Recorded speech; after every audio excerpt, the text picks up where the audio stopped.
రాసినటువంటి సువార్త 2వ అధ్యాయం చూపించండి. 2వ అధ్యాయము 40వ వచనాన్ని ఒకసారి జ్ఞాపకం చేసుకున్నాం.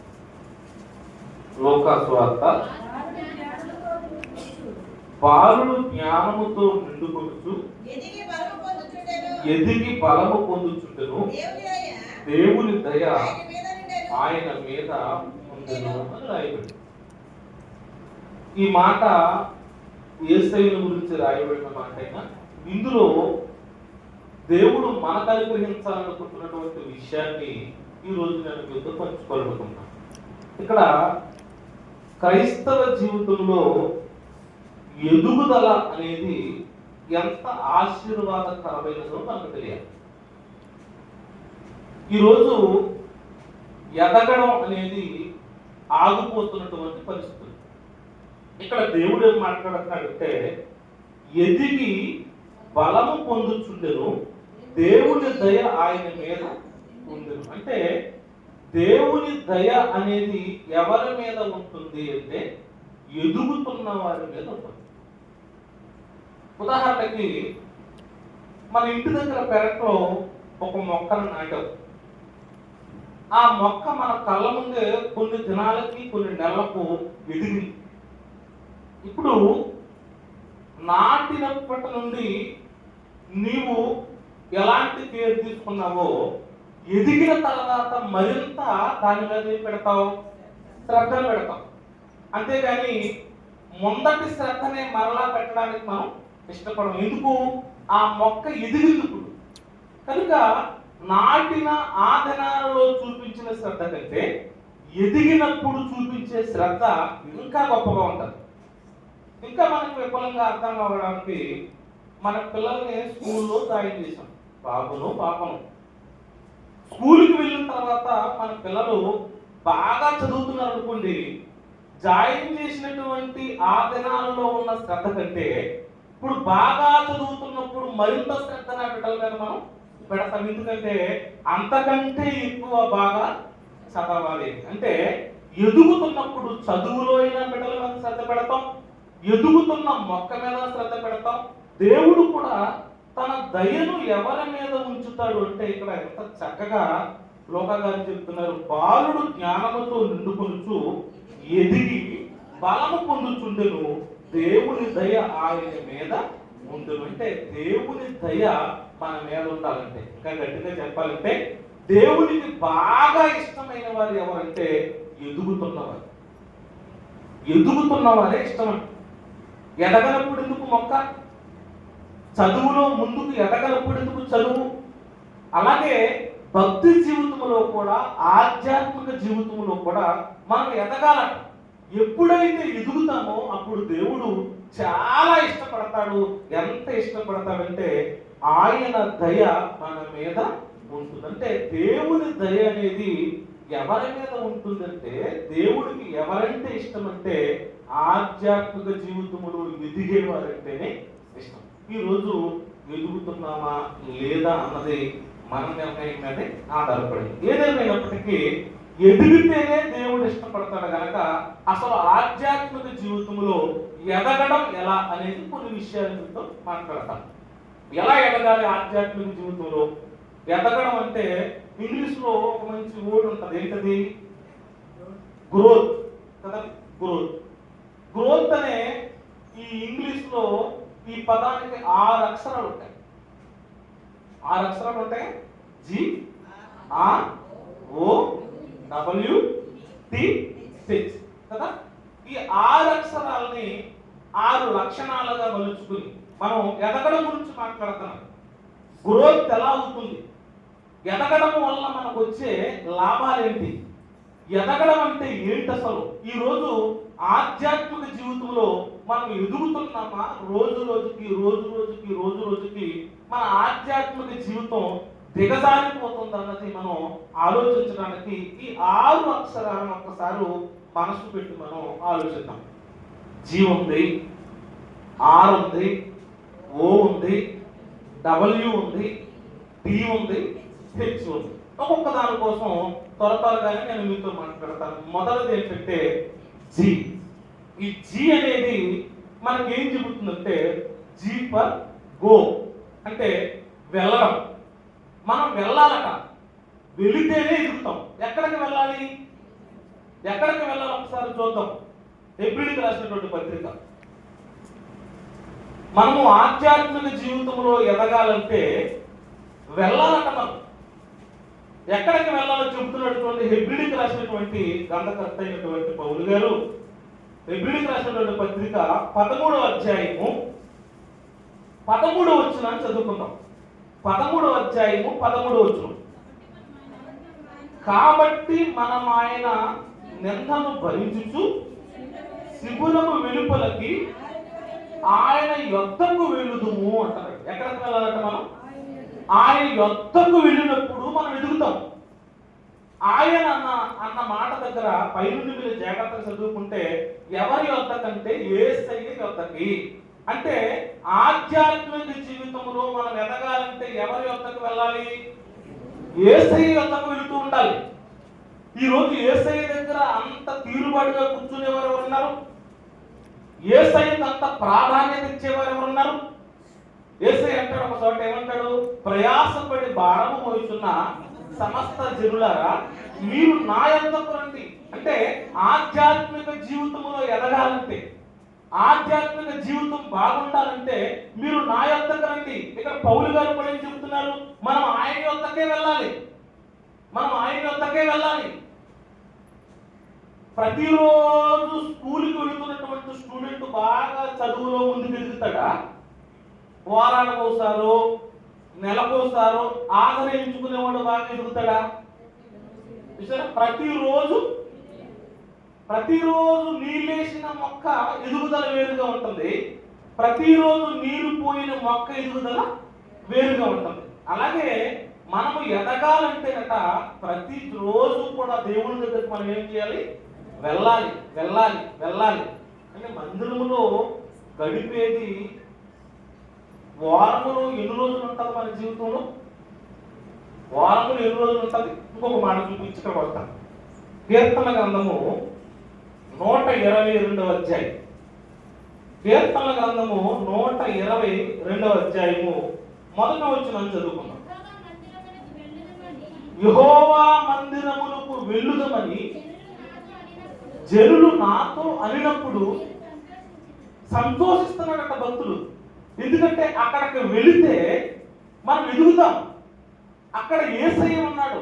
యేసయ్య ఎలా ఉన్నాడు అంటే వాక్యము రూపంలో ఉన్నాడు. అక్కడ ఏం ప్రకటింపబడుతుందంటే వాక్యము ప్రకటింపబడుతుంది. అంటే యెహోవా మందిరానికి మనం వెళ్ళాలి, వెళ్ళాలి. ఇది అస్తమాను ఒకరు చెబితే వచ్చేది కాదు. ఆధ్యాత్మికతను ఎదిగించుకోవాలనుకున్న వారిలో ఖచ్చితంగా కలిగే కోరిక. ఇంటి దగ్గర ఉంటే మన ఆత్మీయత బాగుంటుందా? మందిరములో ఉంటే మన ఆత్మీయత బాగుంటుందా? మందిరంలో ఉంటేనే బాగుంటుంది. ఎందుకంటే అక్కడ యేసయ్య హెచ్చరిక మాటలు ఉంటాయి, యేసయ్య ప్రేమ కలిగిన మాటలు ఉంటాయి, యేసయ్య గద్దించే మాటలు ఉంటాయి, యేసయ్య ఆదరణ మాటలు ఉంటాయి. అక్కడ మాటలు దొరుకుతాయి. ఎవరి మాటలు దొరుకుతాయి అంటే స్వయాను మన రక్షకుడైనటువంటి యేసుక్రీస్తు వారి యొక్క మాటలు మనకు దొరుకుతాయి. అందుకే ఎప్పుడు మనం గ్రోత్ పెరగాలంటే ముందు ఎక్కడికి వెళ్ళాలంటే మనం దేవుని దగ్గరికి వెళుతూ ఉండాలి, వెళుతూ ఉండాలి, వెళుతూ ఉండాలి, వెళుతూ ఉండాలి. ఒక చోట బైబిల్లో ఉంటది, ఏంటి? సమాజముగా కూడుకుంటా మానకము అంటాడు. అంటే అర్థం ఏంటి? ఎంత కూడుకుంటే అంత మంచిది మనకి. అసలు ఈ కాలంలో తమ్ముడు చెప్పినట్టుగా ఎవరిని నమ్మలేము, కానీ నమ్మదగిన వాడు దేవుడు ఒక్కడే. ఖచ్చితంగా మనలో నమ్మికను పెంచగలిగేది ఏదన్నా ఉందంటే బైబిల్ ఏం చెబుతుంది? క్రీస్తు మాటల వలన మనకేం పెరుగుతుందట? విశ్వాసం. అంటే నమ్మకం అనేది ఎక్కడ వస్తుందంటే యేసు మాటల దగ్గరే వస్తుంది, యేసు మాటల దగ్గరే దొరుకుతుంది. అందుకే ఎదుగుదల అనేది మనకు లేకపోతే దేవుని దయ అనేది మన మీదకి రానే రాదు. ఎదగాలి అంటే మొట్టమొదట మనం చేయవలసిన పని ఏంటంటే దేవుని దగ్గరికి మనం వెళ్ళాలి, వెళ్ళాలి, వెళ్ళాలి. వెళ్ళకపోతే ఎప్పటికీ ఎదగవు. ఉదయం లేచిన తర్వాత ప్రార్థనా గదికి వెళ్ళాలి. నువ్వు వెళ్ళకపోతే ఎదగలేవు. నువ్వు ఉదయం లేచిన తర్వాత వాక్యము చదవడానికి వెళ్ళాలి. నువ్వు వాక్యాన్ని చదవకపోతే నువ్వు ఆత్మీయతలు ఎదగలేవు. ఖచ్చితంగా ఆదివారపు ఆరాధనకి సరికి ఆరాధనకి ఖచ్చితంగా హాజరు కావాలి. నువ్వు వెళ్ళకపోతే నువ్వు ఎదగలేవు. వాక్యం వినబడుతున్నప్పుడు వాక్యాన్ని వినాలి. నువ్వు ఒకవేళ వినకపోతే ఆధ్యాత్మిక జీవితంలో నువ్వు ఎదగలేవు. నువ్వు ఎదగాలి అనుకుంటున్నావు, కానీ ఎందుకు ఎదగట్లేదంటే దేవుడు చెబుతున్నాడు, నేను బహుశా దేవుడి దగ్గరికి వెళ్ళడంలో విఫలమైపోతున్నామేమో, అజాగ్రత్తగా ఉంటున్నామేమో, ఆశను కోల్పోయామేమో, వాక్యాలు వినలేకపోతున్నామేమో. ఆ రోజు పౌలు మహాభక్తుడు రాత్రంతా వాక్యం చెప్పాడట. రాత్రంతా వాక్యం చెబుతారు. ఒకరు ఉంటారు ఇక్కడ. ఓపిక ఎవరికి ఉండాలి? చెప్పేవాడికి ఉండాలి. ఎవరు పోతారు? ఓపిక నుండి వినేవారు పోతారు.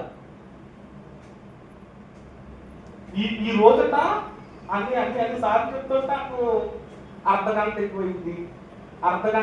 ఎందుకు చెప్తున్నాడు? అదేయా ఎవరిలో లోపం ఉందో చెప్పండి మనకి, అంతే కదా. మనలోనే దేవుడు మహాకృప అంటే గడియారం ముందాగి చూడగానే టైం అయిపోతుంది అనుకునేవారు. అది లేదు. అది ఆ గడియారం ముందేలా ఆగింది కదా, సెల్ ఫోన్ బ్యాంక్ లో పడేసేది చూడండి టైం. అంటే ఖచ్చితంగా ఆధ్యాత్మిక జీవితంలో మనం ఎదగాలి అంటే మనం దేవుని దగ్గరికి వెళ్ళాలి. ఆయన దగ్గరికి వెళ్తేనండి ఎంత గొప్ప మాటలో, ఎన్ని గొప్ప విషయాలు. నాకు ఆ మాట చదివినప్పుడు బాలుడుగా ఉన్నప్పుడే జ్ఞానమందు యేసయ్య ఎదుగుతున్నాడు. ఎందుకు ఎదుగుతున్నాడు అంటే తెలుసా? ఆయన ఎక్కువ ఏమి వినేవాడు? బాలుడుగా ఉన్నప్పుడు ఏమి వినేవాడు? తల్లి దగ్గర దేవుని మాటలు, తండ్రి దగ్గర దేవుని మాటలు, సమాజ మందిరములో దేవుని మాటలు. మనకు లేక 66 పుస్తకాల బైబిల్ గ్రంథం లేనప్పటికీ పూర్తవలేదు కదా. 66 పుస్తకాల బైబిల్ గ్రంథం లేదు. కొన్ని ఇలాగ పాత నిబంధన అన్న ఒక వరుస క్రమంలో ఉందంటే ఒక వరుస క్రమంలో లేదు. యెషయా గ్రంథపు చుట్ట ఒక చోట, ఇర్మియా గ్రంథపు చుట్ట ఒక చోట. చుట్టలు తెచ్చుకుని చదువుకుంటాం మనం. అన్ని గ్రంథాలు లిమితమై ఒక బైబిల్గా గ్రంథ సమూహముగా ఇస్తేనే చదవట్లేదు మనం. గ్రంథాలుగా లేవు, అప్పుడు ఒకే గ్రంథంగా లేవు, దేనికి దానికే చుట్టలుగా ఉన్నాయి. వాటిని ధ్యానించాడు ఆయన, చదివాడు ఆయన. అంత గొప్పగా ఎదగలిగాడంటే కన్ను తన మాటలంటే, చెవి తన మాటలంటే, నోరు తన మాటలంటే, అవయవాలని తన స్వాధీనంలోకి వచ్చినాయంటే, పాపాన్ని అంటించుకోకుండా బ్రతకగలిగాడంటే, మనలాంటి పాపాత్ముల కొరకు పరిశుద్ధుడుగా మరణించాడంటే, అంత గొప్ప త్యాగాన్ని చేయడానికి గల ముఖ్య కారణం ఏంటనుకుంటున్నారైనా? ఎక్కడ ఎదిగాడైనా, ఎక్కడికి వెళ్ళాడైనంటే తండ్రి యొక్క ఆ మందిర స్థానంలోకి, లేక తండ్రి యొక్క మాటల దగ్గరికి ఆయన వెళుతూ ఉండేవాడు. ఈ రోజు కూడా మన ఆధ్యాత్మిక జీవితం ఎదగాలి అంటే, నేను ఎదగాలన్నా, మీరు ఎదగాలన్నా, మన అందరం ఎదగాలన్నా ఖచ్చితంగా మనం ఎక్కువ ఎక్కడికి వెళ్ళాలి తెలుసా? దేవుని దగ్గరికే వెళ్ళాలి. రోజులో ఎన్నిసార్లు మనం ప్రార్థన బలిపెడితే అంత బాగుంటుంది మన జీవితం. తెలుసా మీకు? ఆ రోజు దానియేలు ముమ్మారు ప్రార్థన చేశాడని నువ్వు ముమ్మారు సరిపెట్టుకోవాల్సిన అవసరం ఏమీ లేదు. దావీదు 7 సార్లు ప్రార్థన చేశాడని నువ్వు 7 సార్లు సరిపెట్టుకోవాల్సిన అవసరం ఏమీ లేదు. నీకు సమయం దొరికిన పనులు ఏం చేస్తూ ఉండాలి? కూడుకోవాలంతే. మా స్నేహితులు ఉండేవారు, వరకు పరిచయకి నేటి పరిచయకి కాస్త తేడా వచ్చింది. నా స్నేహితులు సండే స్కూల్ ఫ్రెండ్స్ ఉండేవారు. అప్పుడు మేము ఏం చేసేవాళ్ళం అంటే, ఇలా శనివారం వచ్చేసరికి లేక శుక్రవారం వచ్చేసరికి కొబ్బరి చెట్ల కిందకి వెళ్ళేవారు. అవి పెద్దలు నేర్పించినవి. కొబ్బరి చెట్ల కిందకి వెళ్ళి మోకరించి ఏకాంతంగా ఏం చేసుకుంటూ ఉండేవాళ్ళం? ప్రార్థన చేసుకుంటూ ఉండేవాళ్ళు. ఈరోజు కొబ్బరి చెట్ల కిందకి వెళ్ళి ప్రార్థన చేసుకునే వాళ్ళు ఉన్నారా? నీ కొంపలోనే చేసుకోను, ఇంకా కొబ్బరి చెట్టు దగ్గర నీ ఇంట్లోనే తిన్నావు బైబిల్. కొబ్బరి చెట్ల కిందకి వెళ్ళి నువ్వు ఎక్కడ బైబిల్ చేస్తావు? ఈ రోజు కొబ్బరి చెట్ల కిందకి ఎందుకు అంటున్నారు? మందు, విందు, బాగా తాగితే వచ్చేది సింధు, అంతే కదా. మంది వేస్తాడు, విందు తింటాడు, సింధు వేస్తాడు అంతే.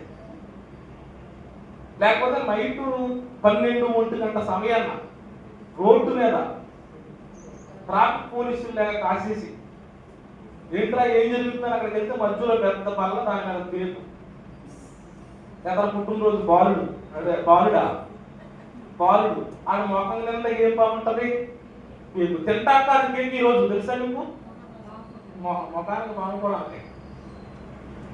వెళ్ళాలంటే మనం ఎక్కడికి వెళ్ళాలి? ఆధ్యాత్మిక జీవితం అనేది క్రైస్తవ్యములో ఎందుకు దిగజారిపోతుందంటే భక్తులు ఎంత చక్కగా చెబుతున్నటువంటి మన ఆధ్యాత్మిక జీవితం ఎదగాలంటేనట, మన ఆత్మీయత జీవితం ఎదగాలంటేనట మనం ఎక్కడికి వెళుతూ ఉండాలట?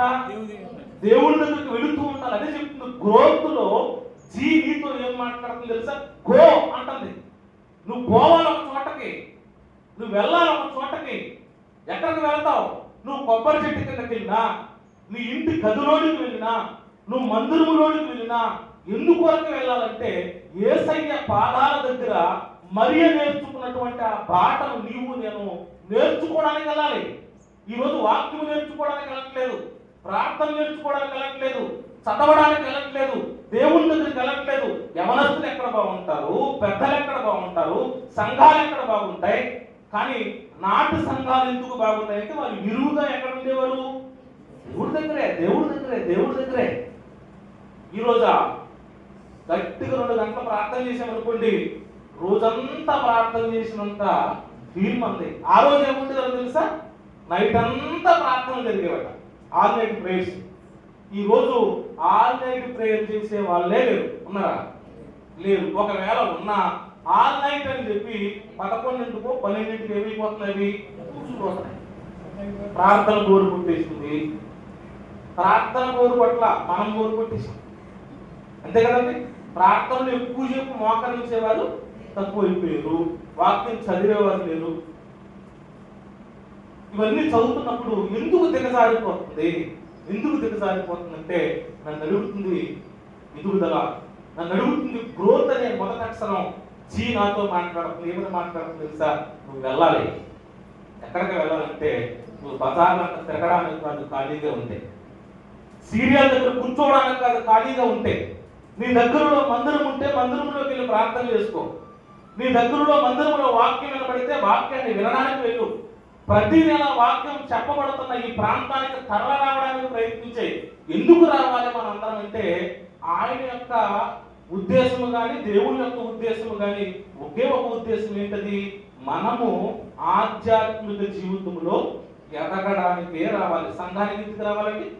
ఎదగడానికి రావాలి. ఎందుకంటే ఎదిగించేవాడు దేవుడు మాత్రమే అంటాడు కదా పౌలు గారు.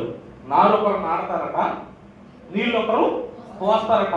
నారు నాటినంత మాత్రాన ఎదగదటది, నీళ్లు పోసినంత మాత్రాన ఎదగదట. వృద్ధి చెందించేవాడు ఎవరట? దేవుడు. అంటే ఎదిగించేవాడు, ఎదిగించగలిగిన సమర్థుడు ఎవరంటే దేవుడు. ఆయన దగ్గరికి రావాలి. ఈరోజు మనం నారు నాటాం, కొంతమంది ప్రార్థన అనే నీళ్లు పోయొచ్చు. కానీ ఈ రెండు జరుగుతున్నప్పుడు నిన్ను ఎదిగించాలంటే ముందు నువ్వు ఏం చేయాలి? నారుమడిలో నుంచి ఆకు ఉంటుంది కదా, ఇప్పుడు ఇక్కడ అంతరించిపోతాయి, ఇక్కడ బుక్స్ చదువుకుంటామేమో. ఎవడో ఒక ఢిల్లీ నుండి, ఇక్కడే ఊళ్ళో పెళ్ళిలోనే ఢిల్లీ వెళ్ళాడట. ఢిల్లీ వెళ్ళి 1 సంవత్సరమో 2 సంవత్సరాలు ఉన్నాడట.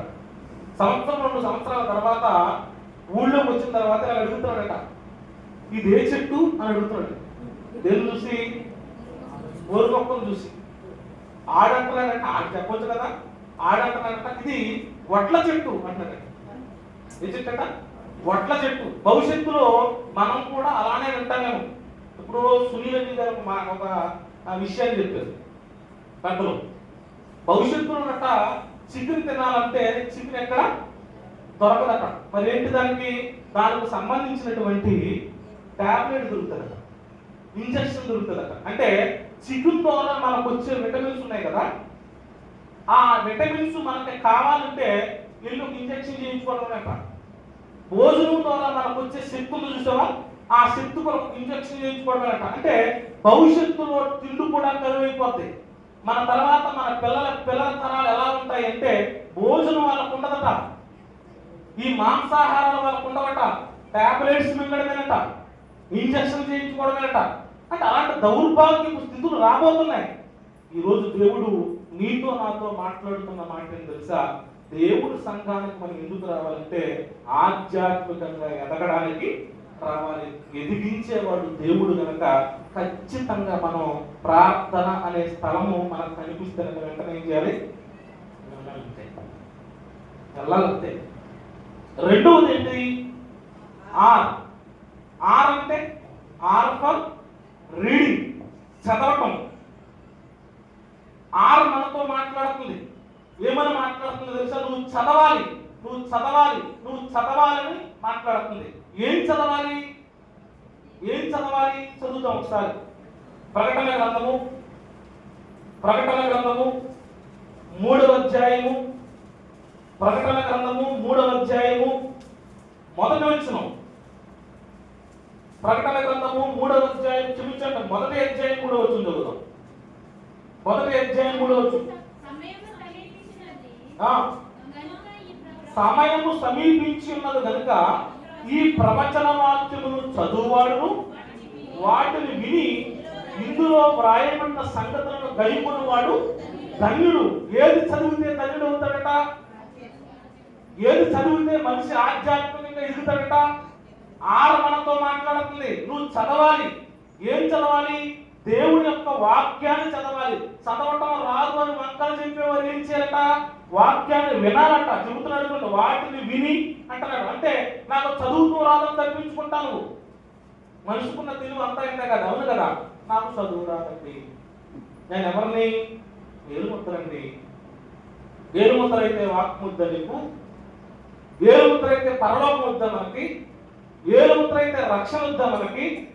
నీకు ఒకవేళ చదువు లేదేమో కానీ చెవులిచ్చాడు. చెవుకున్న గుణమేంటి తెలుసా? మాటలను పరీక్షిస్తాయట. తెలుసండి? చెవి మాటలు ఏం చేస్తుంది? పరీక్షిస్తుంది. అంటే ఏ మాట మంచిదో ఈ చెవికి తెలుసు, ఏ మాట చెడ్డదో ఈ చెవికి తెలుసు. అందుకే పెద్దలు అంటూ ఉంటారు, రే గోడకి, ఆ గోడలకే ఉండవు, గోడ పక్కన ఉంటుంది చెవి. తెలుసా మీకు? ఆ చెవి ఏం చేస్తుంది? పరీక్షిస్తుంది. ఈయన నా కోసం మాట్లాడిందా, నా భర్త కోసం మాట్లాడిందా, మంచి మాట్లాడిందా, చెడు మాట్లాడిందా అంటే చెప్పుకున్న గుణం ఏంటి? పరీక్షిస్తుంది. అంటే వాక్యము చదివేవాడు ధన్యుడట. ఒకవేళ నీకు చదవడం చేతనవ్వకపోతే ఖచ్చితంగా నీకు ఒక అవయవం ఇచ్చాడు దేవుడు. ఏంటది? చెవి. ఈ చెవితో ఖచ్చితంగా మనందరం ఏం చేయాలి? వినాలి. ఆ చెబుతుంది ఏంటంటే నువ్వు చదవాలి, వినాలి. ఎందుకు వినాలి, ఎందుకు చదవాలంటే నువ్వు ధన్యుడవుతావు. అంటే చదవడం వల్ల మనిషి ఏమవుతాడట? ధన్యుడు. ఏం చదవడం వల్ల? ప్రభు వాక్యం వలన. అంతేగాని లోకములో ఉన్న వాటి వలన కాదు. లోకములో ఉన్నది చదువు నేర్చుకోవడానికి చదువు. ఎప్పుడో చిన్నప్పుడు సూక్తులు ఏంటి? విద్య నేర్చుకో, విలువ పెంచుకో. అంటే విద్య నేర్చుకుంటే నిజంగా ఏం పెరుగుతుంది? విలువ పెరుగుతుంది.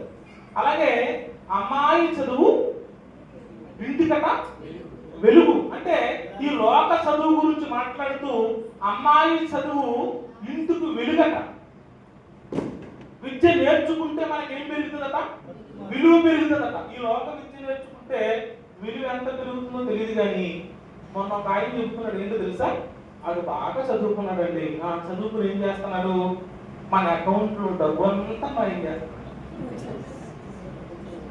సైబర్ దొంగలు ఎవరు అనుకుంటున్నారు మీరు?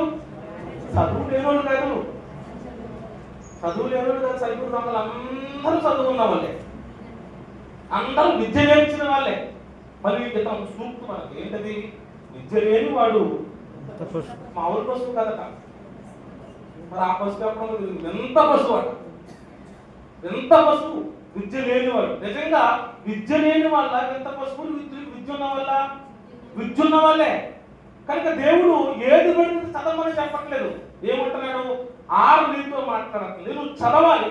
ఏం చదవాలంటే ఈ ప్రవచన వాక్యాలు చదవాలి, దేవుని మాటలు చదవాలి. ఇది చదవడం వల్ల నువ్వేమవుతావు? ధన్యుడవుతావు. ఎలా ధన్యుడవుతావు చెప్తాను. కీర్తన గ్రంథంలో మాట కూడా చదువుదాం ఒకసారి. కీర్తన గ్రంథము 1వ అధ్యాయము 1వ వచనం.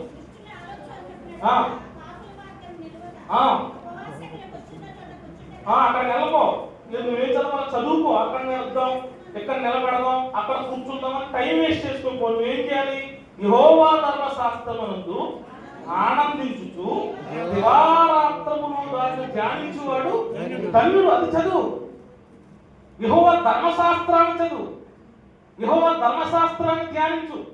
అది ధ్యానించడం వలన, చదవడం వలన మనం ఏమవుతామట, ధన్యులు అవుతామట. ధన్యులు అవుతామట అంటే మన ఆధ్యాత్మిక జీవితం వెలుగొందుతుంది, మన ఆధ్యాత్మిక జీవితం ఎదుగుతుంది, పలువురికి ఆదర్శంగా నిలబడుతుంది. ఎప్పుడంటే నువ్వు ఖాళీగా ఉన్నప్పుడు అక్కడ ఎక్కడ నడవకుండా, అక్కడ ఎక్కడ నిలబడకుండా, అక్కడ ఎక్కడ కూర్చోకుండా నువ్వు ఎక్కడ కూర్చోవాలి, దేవుని వాక్యము దగ్గర కూర్చుని, దేవుని గ్రంథం దగ్గర కూర్చుని నువ్వు చదివితే ఎన్ని విషయాలు చెబుతుందో, ఎన్ని విషయాలు చెబుతుందో. అంటే వాక్యం దగ్గరకు వచ్చిన భక్తి వేరుగా ఉంటది, వాక్యం దగ్గరికి రాని భక్తి వేరుగా ఉంటది. దేవుడు యేసయ్య అంటాడు, హృదయము నిండిన దానిని బట్టి, హృదయము నిండిన దాన్ని బట్టి నోరు మాత్రమే కాదు, జీవితం కూడా మాట్లాడుతుంది. హృదయములో వాక్యము నిండింది అనుకోండి, అతని బ్రతుకు వేరుగా ఉంటది. హృదయంలో ప్రార్థనా జీవితం నిండింది అనుకోండి, తన జీవితం వేరుగా ఉంటది. కానీ హృదయంలో చెత్తంతా నింపుకున్నాం అనుకోండి, వారి జీవితం వేరుగా ఉంటది. కనుక మనం ఏం చదవాలంటే వాక్యాన్ని చదవాలి. వాక్యాన్ని చదివితే మనం ఎదుగుతామా? ఎదుగుతాం. ఎలా ఎదుగుతాం అంటే సామెతల గ్రంథం కథ చెబుతున్నాడు చూడండి. సామెతల గ్రంథము 6వ అధ్యాయం, సామెతల గ్రంథము 6వ అధ్యాయం 23వ వచనం చదువుతాం. ఆజ్ఞ ఎలా ఉంటదట? మీకు దీపముగా ఉంటదట. దేవుని ఉపదేశం మనకు ఎలా ఉంటదట? వెలుగుగా ఉంటదట. ఆజ్ఞ దీపములా ఉంటదట. ఏ దీపం? ఆకాశంలో ఉన్న కొన్ని దీపాలు ఆ దీపములా కాదు. ఏ దీపం? థామస్ అల్వా ఎడిసన్ కనుగొన్నాడు. ఏంటవి? మన ఇంట్లో దీపాలు. ఆ దీపం కాదు. మరి ఏ దీపం ఇది? ఆత్మను వెలిగించే దీపం. ఆత్మను వెలిగించే దీపం ఇది. ఆత్మని ఆధ్యాత్మికతలో వెలుగొందే దీపం ఇది. ఈ దీపం ఆత్మను వెలిగిస్తుందట. అదే చెప్తున్నాడు చూడండి. ఆజ్ఞను చదువుదాం. ఆజ్ఞ దీపముగాను ఉపదేశము వెలుగుగాను ఉండును. ఒక చదవనమా? శిక్షార్థమైన గద్దింపులు, శిక్షార్థమైన గద్దింపులట జీవ మార్గములు.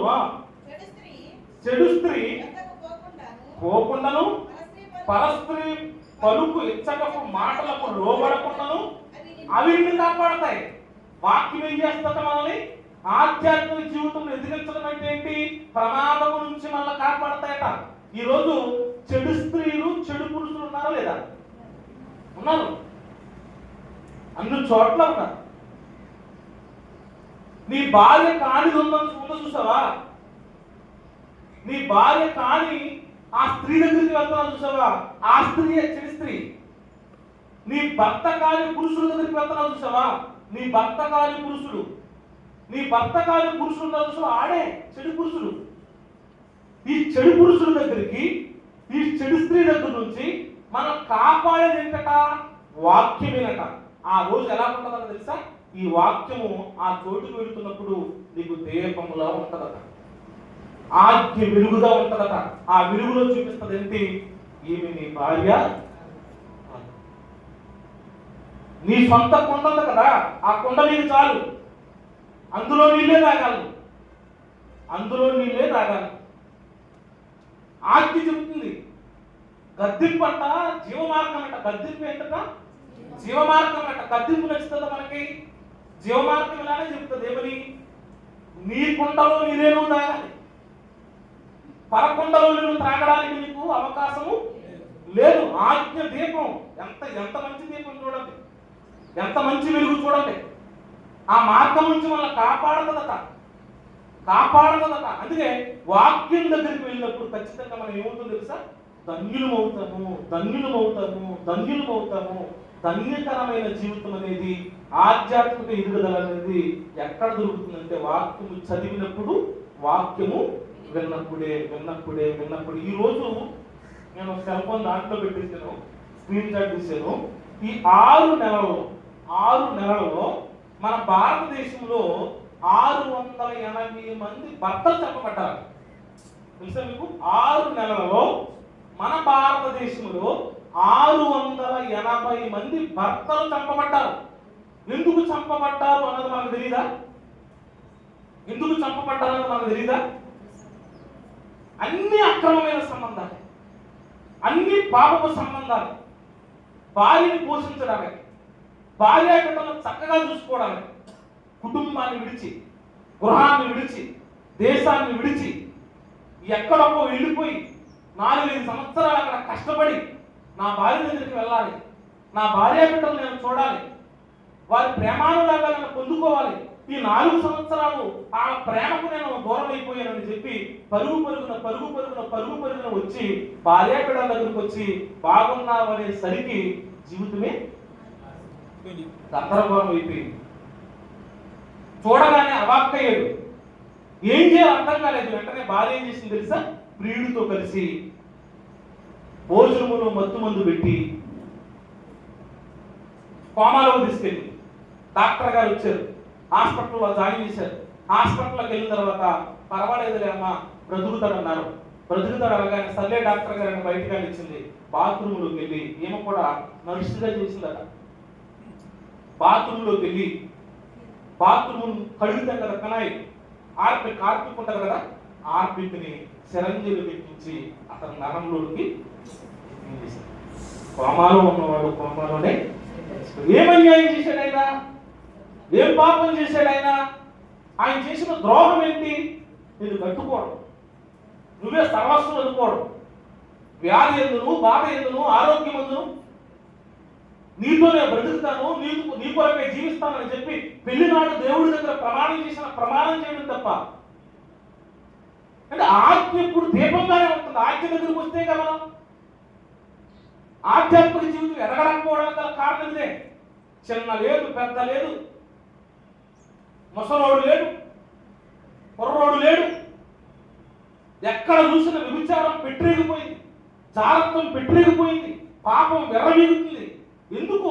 ఇది క్రైస్తవ జీవితంలో కూడా వచ్చి తాండవిస్తుందంటే దేవుడు చెబుతున్నాడు ఆధ్యాత్మికత అనేది సరిగ్గా లేదు. ఎదుగుదలలో లోపం జరుగుతుంది. నువ్వు సరైన ఎదుగుదలలో ఉండాలంటే ఈ అంచె దినాలలో లేక ఈ చివరి కాలంలో పరలోకానికి వెళ్ళే వారసుడుగా నీవు నేను మారాలంటే ఖచ్చితంగా మనం చేయవలసిందే తెలుసా?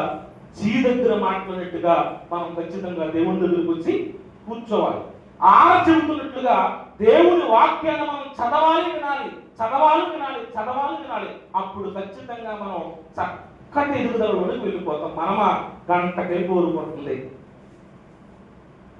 క్యాలెండర్ మీద వచ్చిన చదివి ముచ్చట పడిపోయే దౌర్భాగ్యం పరిస్థితి. మరి గంటల తరబడి వాక్యాలు చదివేవారు ఎవరున్నారు? గంటలుగా వాక్యాలు వినేవారు ఎవరున్నారు? మందిరానికి వచ్చి గంటల ప్రార్థించేవారు ఎవరున్నారు? కుటుంబాల కొరకు కుటుంబాలను కట్టుకోవడానికి ఏడ్చేవారు ఎవరున్నారు? కాలం అయిపోతుంది, పరుగు పెడుతుంది, చావులు తాండవిస్తున్నాయి. మళ్ళీ కరోనా వస్తుందట. కరోనా కాకపోతే దానికంటే భయంకరమైన రోగం రావచ్చు. అన్నయ్య చెబుతున్నట్టుగా రాష్ట్రాలు మునిగిపోతున్నాయి. తినే ఆహారం కలుషితం అయిపోయింది, తాగే నీరు కలుషితం అయిపోయింది. మొన్న చెబుతున్నాడు ఒక ఆయన, ఏంటి తెలుసా? మన దేశం నుంచి కొన్ని దేశాలు కొన్ని వద్దని చెప్పేసినట. మన ఇండియన్ యాపిల్ తిన్నారంట. ఇతర దేశస్తులు మాకు నష్టం వచ్చినా పర్వాలేదు కానీ భారతదేశంలో పండించినటువంటి యాపిల్స్ మాకొద్దు, కాయగూరలు మాకొద్దు. దాంట్లో 100కి 80% కెమికల్ ఉంది. మా వాళ్ళకి ఏమైపోతుంది తెలుసా? హార్ట్ అటాక్లు వస్తాయి, రకరకాల రోగాలు వస్తాయి, క్యాన్సర్ బారిన పెడతారు. ఎక్కడ లేనంత క్యాన్సర్ మన దేశంలో ఎందుకు వ్యాపిస్తుందంటే ఆహార పదార్థాలు కలుషితం, వాటర్ కలుషితం, అన్ని పాడైపోయింది, అన్ని నాశనం చేసాం. ఈ చివరి దినాల్లో కనీసం పరలోకానికి వెళ్ళడానికి ఆధ్యాత్మికతన్నా కలుషితం లేకుండా ఉందంటే అది కూడా కాస్త ఏమైపోతుంది? రోజుకో వేషం, ప్రసంగాలకు ఒక వేషం, ప్రార్థనకు ఒక వేషం, పాటకు ఒక వేషం. బాగోలేదు జీవితం, బాగోలేదు భక్తి జీవితం. మార్చుకోవాలి, ఎదగాలి, మనం ప్రభువుకి ఇష్టమైన బిడ్డలుగా మారాలి. అలా మారాలంటే దేవుడు చెబుతున్నాడు, నువ్వు వాక్యం చదవాలి, వాక్యం వినాలి. ఒకసారి విను వాక్యం దగ్గరికి వచ్చి ప్రభు పదాల దగ్గరకు వచ్చి వాక్యంలో ఒకసారి త్వరగా మాట్లాడుకుందాం. మూడవది ఏంటి? ఒబీడియన్, విధేయత. నీ గురించి మాట్లాడుతుంది, నా గురించే మాట్లాడుతుంది. గ్రోత్లో ఉన్నటువంటి ఏం చెబుతుంది తెలుసా? నువ్వు విధేయుడిగా ఉండాలి, నువ్వు విధేయత కలిగిన బిడ్డగా ఉండాలి. అసలు ఈరోజు విధేయత అంటేనే మనకు తెలియదు. అంటే మన ఇంట్లో బిడ్డలు ఉన్నారనుకోండి, ఇద్దరు ఉన్నారా, ముగ్గురు ఉన్నారు. మన బిడ్డ బాగా మన మాట్లాడుతున్నాడు అనుకోండి, ఏ పని చెప్పినా చేస్తున్నాడు అనుకోండి, ఆ బిడ్డ అంటే మనకి ఏమవుతుంది? ఇష్టం అవుతుంది. చెప్పిన పనిని చేసేవాడంటే ఆ బిడ్డ అంటే మనకి ఏమవుతుంది? ఇష్టం అవుతుంది. సంఘంలో సేవకుడు ఎవరిని బాగా ఇష్టపడతారు తెలుసా? సంఘంలో తన వాక్యాన్ని బాగా విని పరివర్తన చెందుతున్న వారంటే ఇష్టం. అంటే ఎవరైతే పని చేస్తారో, చెప్పిన మాటలు వింటారో వాళ్ళని ఏం చేస్తాం? ఆటోమేటిక్గా మనం ఇష్టపడతాం.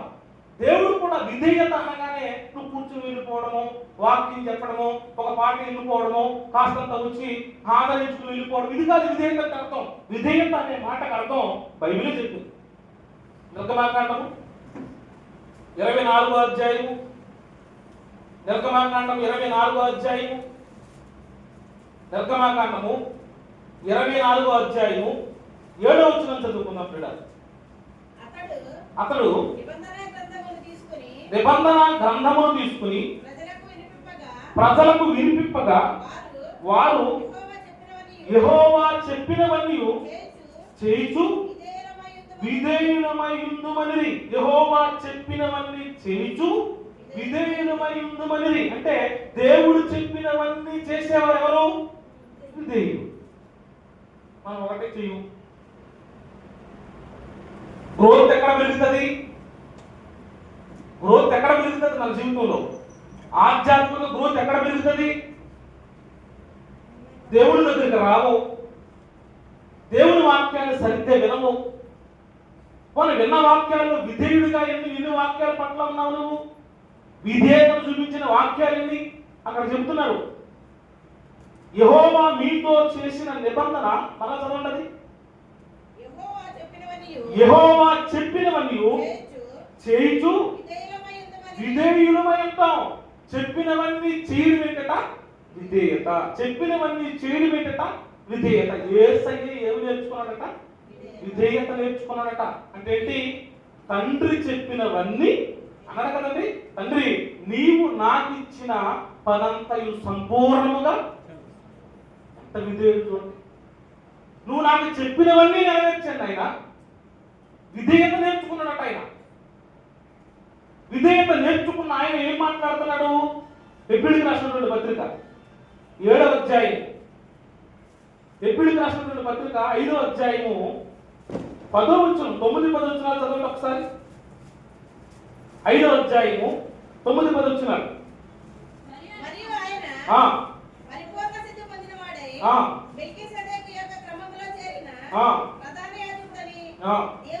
దేవుడి చేత పిలువబడి తనకు విధేయులైన వారందరికీ నిత్య రక్షణకు కారకుడైన. ఎవరికి నిత్య రక్షకుడు అంటే? ఆయన తనకు విధేయులైన వారికి. అంటే నిత్య రక్షణ ఎవరికి రాబోతుంది? నిత్య విమోచన ఎవరికి రాబోతుంది? నిత్య లోక భాగ్యం ఎవరు పొందుకోబోతున్నారు అంటే తనకు విధేయులైన వారికి. విధేయుడైన ఆయన చెబుతున్న మాట ఏంటో తెలుసా? మీరు కూడా నాకు విధేయులైతేనే మీకు నిత్య రక్షణ. మనతో మాట్లాడుతుంది ఏంటో తెలుసా? నీకు గ్రోత్ పెరగాలంటే ఆధ్యాత్మిక జీవితంలో నువ్వు విధేయుడిగా బతకాలి, నువ్వు విధేయురాలుగా బతకాలి. అంతేగాని నేను ఆధ్యాత్మిక జీవితంలో ఎదగాలండి, అయ్యగారు ప్రార్థన చేయండి అంటే రాదు. అయ్యగారు ప్రార్థన చేస్తారు, నువ్వు ఎదగాలనే. మనం ఎదగాలని ఎవరు ప్రార్థన చేశారు తెలుసా? అయ్యగారు కాదు, యేసుక్రీస్తు గారే చేశారు. నువ్వు కాకపోతే ఆయన ఏం చేస్తాడు? నువ్వు విధేయురాలుగా కాకపోతే ఆయన ఏం చేస్తాడు? నువ్వు మాటకు లోపడకపోతే ఆయన ఏం చేస్తాడు?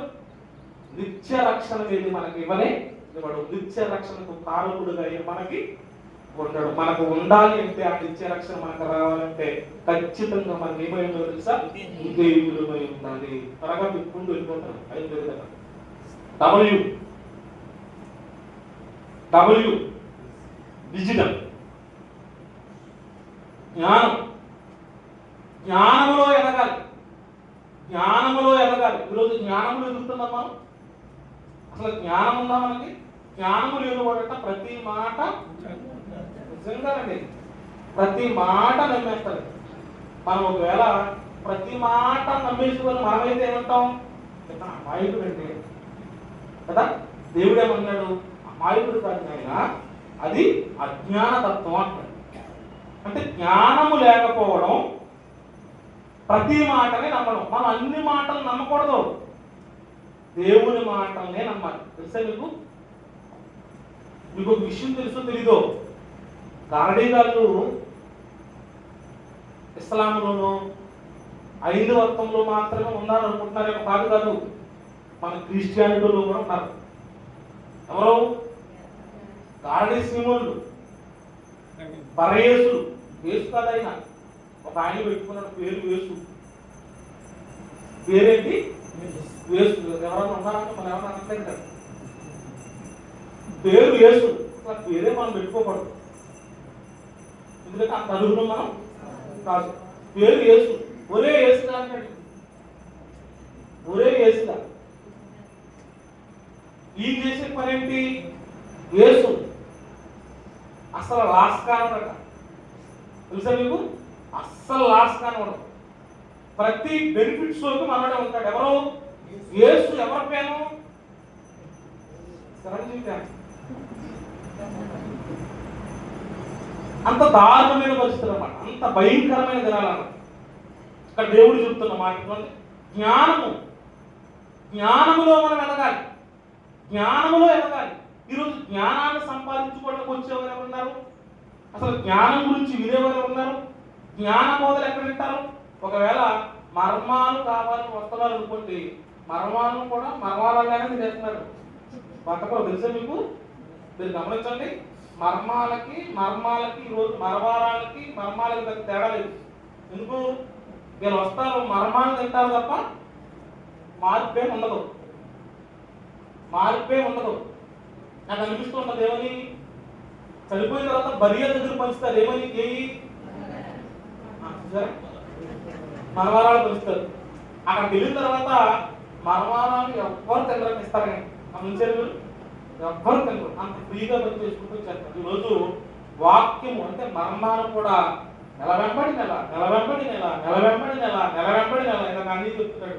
12 నెలలు, అప్పుడు 8వ నెల, 12 నెలలు దేవుడు ఎన్నో విషయాలు చెప్తున్నాడు, లేక ఎన్నో విషయాలు చెప్పిస్తున్నాడు. చెప్పించినంత మాత్రాన గొప్పవాడేమి కాదు, చెప్పించినంత మాత్రాన తమ్ముడు గొప్పవాడేమి కాదు. చెప్పిన మేము కూడా ఏం చేయాలి? రహస్యాలు తెలియడం గొప్ప కాదు, రహస్యాలు తెలుసుకున్న మనం ఎంతవరకు మన రహస్య జీవితం బాగుందో కూడా తెలుసుకోవాలి. మన జీవితాలు ఎలా ఉన్నాయి. అలాగే రహస్యాలు తెలుసుకోవడం గొప్పతనం కాదు, తెలుసుకున్న మనం కూడా మన రహస్య జీవితాన్ని ఎంతవరకు దేవుడికి ఇష్టమైనట్టుగా మలుచుకుంటున్నామో ఆలోచించాలి. ఇక్కడ దేవుడు చెప్తున్నాడు జ్ఞానములో ఎదగాలి. జ్ఞానములో ఎదగడం అంటే ఏంటో చెప్తున్నటువంటి సామెతల గ్రంథము 9వ అధ్యాయము, సామెతల గ్రంథము 9వ అధ్యాయము 10వ వచనం. 9వ అధ్యాయం 10వ వచనం. యెహోవా యందు భయభక్తులు కలిగి యుండుటయే జ్ఞానమునకు మూలం అంటారు. జ్ఞానములో ఎదగడం అంటే ఏంటన్నమాట? దేవుని పట్ల భయము భక్తితో బ్రతకడం. మరలా ప్రశ్న, దేవునిలో భయము భక్తితో బ్రతకడం అంటే ఏంటి? 8వ అధ్యాయము, అదే సామెతల గ్రంథం 8వ అధ్యాయం 13వ వచనం. 8వ అధ్యాయం 13వ వచనం. యెహోవా యందు భయభక్తులు కలిగి ఉండుట చెడుతనమును అసహించుకోవటం. అంటే జ్ఞానములో ఎదగడం అంటే భయభక్తులు కలిగి బ్రతకడం, భయభక్తులు కలిగి బ్రతకడం అంటే చెడుని అసహించుకోవటం. మనం ఎప్పుడు తిరుగుతామంట? చెడుని అసహించుకున్నప్పుడు, పాపాన్ని అసహించుకున్నప్పుడు. ఈరోజు పాపాన్ని అసహించుకునే వారు ఎంతమంది ఉన్నారు? జబర్దస్తి. ఎంతమంది అసహించుకుంటున్నారు? ఊళ్ళో పెట్టుకుని చేస్తాము, ఎక్కడ అసహించుకుంటాం? చెడంటే నీకు ప్రీతి, చెడంటే నీకు ప్రీతి. రాంగ్ అయితే కొన్ని పదాలు కూడా కష్టంగా ఉంటాయి. తెలుసా మీకు? మీకు అర్థమవడానికి చెప్తున్నాను నేను, మీకు అర్థమవడానికి చెప్తున్నాను. ఇది మరలా మీరు ఎక్కడ వాడటానికి కలిగిన ఒక విషయం చెప్తున్నాను. తీపుని తిరగేసిన కంపే వస్తుంది, తెలుసా మీకు? తీపుని తిరగేసిన కంపే వస్తుంది. పేరు తీపే. నీ బ్రతుకు బాగుంటే అంతా తీదనమే. నీ బ్రతుకు బాగోకపోతే దాన్ని తిరగేసుకోవడమే. మనం బ్రతుకంటే దాన్ని తిరగేసుకోవడమే. ఇక్కడ ఎంత చక్కగా మాట్లాడుతున్నాడు చూడండి. చెడుతనమును అసహించుకోవాలట. ఈరోజు చెడుతనాన్ని అసహించుకున్న వారిలో బహుశా సేవకులే ఉండట్లేదేమో.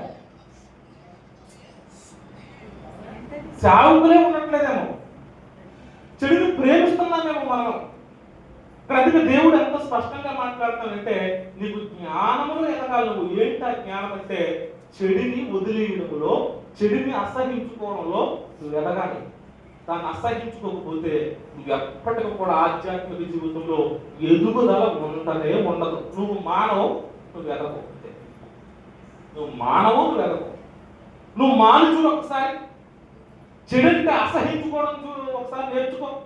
పాపాలకు దూరంగా ఉండడం నేర్చుకో. అప్పుడు నువ్వు ఆటోమేటిక్గా ఎవరో తెలుసా, దేవుని దృష్టిలో నీవే జ్ఞానవంతురాలు. అందుకే జ్ఞానవంతురాలట తన ఇంటిని నేను కట్టుకోవడం అంటే పెద్ద బిల్డింగ్ కట్టేస్తాను కదా నాకు అర్థం. చెడుతనాన్ని అసహించుకున్న స్త్రీ అయినా, చెడుతనాన్ని అసహించుకున్న పురుషుడైనా తన ఇంటిని ఆధ్యాత్మికతలో కట్టగలుగుతాడు, ఎదిగించగలుగుతాడు.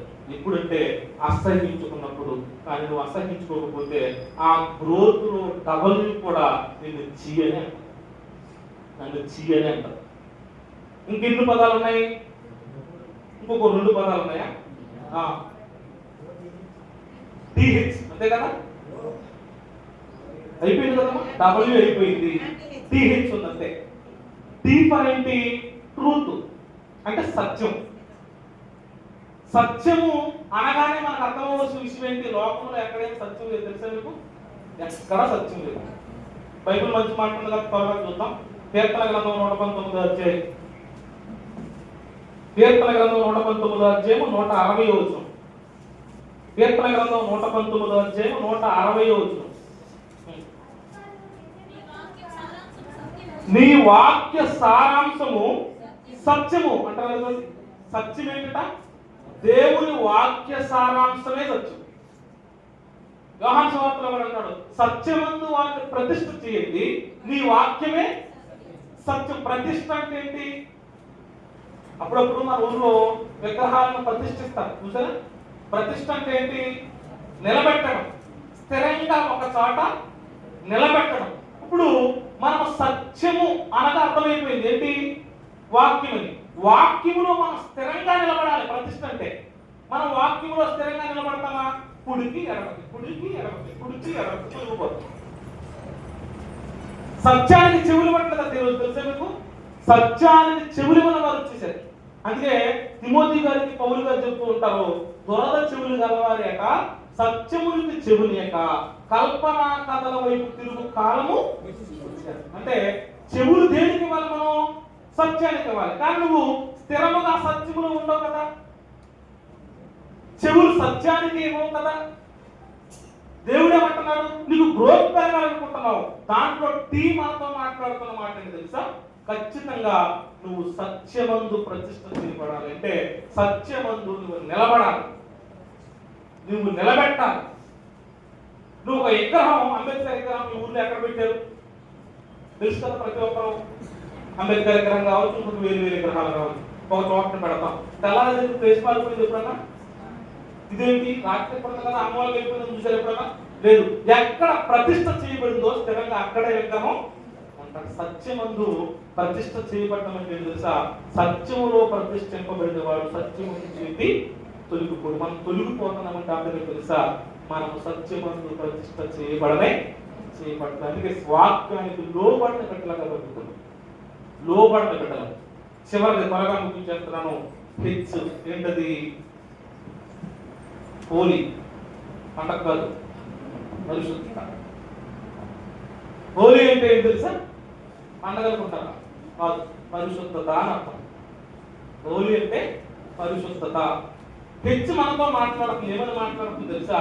నువ్వు పరిశుద్ధముగా ఉండాలి, పరిశుద్ధముగా ఉండాలి. పరిశుద్ధంగా ఉండడానికి కొన్ని విషయాలు చెప్పి గుర్తు చేస్తాను. క్వాలిటీ. వేరుశనగ నూనె వాడుతున్నారా? ఎంతమంది వాడుతున్నారు? ఎంతమంది వాడుతున్నారు వేరుశనగ? సన్ఫ్లవర్ ఎంతమంది వాడతారు? మంచి అందరూ వాడతారు. వేరుశనగ కేజీ ఎంతో తెలుసా మీకు? నూనె గురించి మాట్లాడలేదు, నేను పల్లీల కోసం మాట్లాడతాను. పల్లీలు కేజీ, పల్లీలు రేట్ ఎంత చెప్పండి అమ్మా? కేజీ పల్లీలు రేట్ ఎంత? 200. మీరు దాని దగ్గరికి వెళ్ళి నాకు కేజీ వేరుశనగ నూనె క్వాలిటీ నూనె కావాలి, నాకు ఆడిచ్చి ఇవ్వాలంటే అది ఏమన్నా తెలుసా? 2.5 కేజీల పల్లీలు తెచ్చుకోమంటారు. 2.5 కేజీల పల్లీలు 500 రూపాయలు. 500 రూపాయల పల్లీలు కొనుక్కుని మనం గాని దగ్గరికి వెళ్తే కేజీ నూనె వస్తుందండి. అంటే ఒరిజినల్ కేజీ వేరుశనగ నూనె ఖరీదు ఎంత? 500. మరి వీడు 150 మన బామర్స రేట్ తగ్గిస్తున్నాడు కదా. మనం మన బావ, మన పెదనాన్న, మన చిన్నాన్న 150కి ఒరిజినల్ అని ఇచ్చేస్తున్నాడు చూసారా? అసలు దాంట్లో 10% కూడా ఒరిజినల్ లేదట. తెలుసా మీకు? లివింగ్ క్లాత్స్ అని ఉండదు, కాటన్. ఒరిజినల్ క్లాత్ రేట్ అని తెలుసా? మనం వేసుకున్నది ఎంత ఉంటుంది? కానీ ఒరిజినల్ కాటన్ ఎంత రేటు తెలుసా? 3000, 4000 అంతగా మించే. తెలుసా మీకు? ఒరిజినల్. పెళ్లి చూపులు వెళ్తున్నప్పుడు తెలుసా? తాగుబోతు, తిరుగుబోతు అతను అంటాడు, పెళ్లి కొడుకు అంటాడు, నాకు క్యారెక్టర్ ఉన్న అమ్మాయి కావాలి. ఏం కావాలట? నాకు ఎక్కడన్నా క్యారెక్టర్ ఉన్న మంచి అమ్మాయిని. ఇంటికి మాట చెప్తాను తెలుసు మీకు? చెడ్డోడు కూడా పరిశుద్ధత అంటే ఇష్టం. వీడు చెడ్డోడే, కానీ దేన్ని కోరుకుంటాడు? మంచిని కోరుకుంటాడు, పరిశుద్ధతను కోరుకుంటాడు. వీడు క్యారెక్టర్ లేనోడు, కానీ ఏది కావాలట? అంటే క్యారెక్టర్ కలిగినటువంటి జీవితం చాలా విలువైంది, కానీ ఆ విలువైంది పొందుకోవడం చాలా కష్టం. ఇక్కడ దేవుడు కూడా ఏం కోరుకుంటాడంటే నువ్వు పరిశుద్ధుడుగా ఉండాలి. ఈరోజు ప్రపంచంలో యేసుక్రీస్తు వారిని కానీ, తండ్రి అయిన దేవుడికి కానీ ఎంతగా ఎందుకు ఎక్కువ మంది ఆకర్షింపబడుతున్నారంటే వెంటనే తక్కువ చెప్పేది ఏంటి? యెహోవా పరిశుద్ధుడు. అంటే పరిశుద్ధమైన లక్షణం ఏం చేస్తుందంటే ఆకర్షిస్తుంది. ఎంతమంది మారిపోతున్నారంటే దొంగలు మారుతున్నారు, విభిచారులు మారుతున్నారు, మోసగాళ్ళు మారుతున్నారు, నరహంతకులు మారుతున్నారు. మొన్న ఒక ఆయన సాక్షి చెప్తున్నాడు, ఇదివరకు నరికేసేవాడట మనుషులు, అనేక మంది చంపాడట. ఈరోజు నేను చంపను, నాకు తెలియక చేశాను. ఒక మనిషిని చంపడం ఎంత పాపమని తెలియదు నాకు. యేసయ్య మాట నన్ను మార్చింది, ఎందుకంటే ఆయన పరిశుద్ధుడు. అంటే పరిశుద్ధమైన జీవితం అనేక మందిని ఏం చేస్తుంది? ఆకర్షిస్తుంది. పరిశుద్ధం లేని జీవితం ఎందుకు? అందుకే దేవుడు చెప్తున్న మాట ఏంటంటే, మనతో అంటున్న మాట, నువ్వు ఖచ్చితంగా ఏమవ్వాలి తెలుసా? పరిశుద్ధుడుగా ఉండాలి. అది అనేక మందిని ఆకర్షిస్తుంది. అనేక మందిని ఇది ఒక పెళ్లి కొడితే అది క్యారెక్టర్ కలిగింది అనగా, మంచిది అనగా, పరిశుద్ధమైన స్త్రీని చూడండి, గుణవంతురాలు చూడండి అంటారు. చూసారా? అంటే గుణవంతురాలైన లక్షణం ఎవరికి కూడా నచ్చుతుంది? చెడ్డవాడికి కూడా నచ్చుతుంది. దేవుడు మనం ఏం కోరుకున్నాడు తెలుసా? నీకు గ్రోత్ పెరగాలంటే చివరి అక్షరం హెచ్చి చెబుతుంది తెలుసా? నువ్వు ఆధ్యాత్మిక జీవితంలో ఎదగాలంటే నువ్వు పరిశుద్ధురాలిగా ఉండాలి, నువ్వు పరిశుద్ధుడుగా ఉండాలి. ప్రయత్నించి ఒకసారి నీ మాటను కాల్చుకో, నీ చెవులు కాల్చుకో, నీ కంటిని కాల్చుకో. ఇది వెంటనే జరిగిపోయింది నేను చెప్పట్లేదు. రాత్రికి రాత్రే నువ్వు పరిశుద్ధుడుగా మారిపోతానని చెప్పట్లేదు. అంచెలంచెలుగా నీ జీవితం ముగిసిపోయేసరికి పరిశుద్ధుడు అనే ముద్రను వేసుకోగలుగుతావా? పాపినే మనం. చూసాం చెడ్డ చూపులే, విన్నాం చెడ్డవే, మాట్లాడాం చెడ్డవే, ఏమేమో చెప్పేశాం. పడని వారిగానే ఉన్నాం, అసహించుకునే వారిగానే ఉన్నాం. కానీ దేవుడు అంటున్నాడు, ఒక్కసారి నువ్వు పరిశుద్ధురాలిగా పరిశుద్ధుడుగా ఉండడానికి ప్రయత్నించే అది అనేక మంది ఏం చేస్తుంది తెలుసా? ఆకర్షిస్తారు, దగ్గరికి వస్తారు మీ దగ్గరికి. ఒరిజినల్ అలానే ఉంటది, అది ఖరీదే.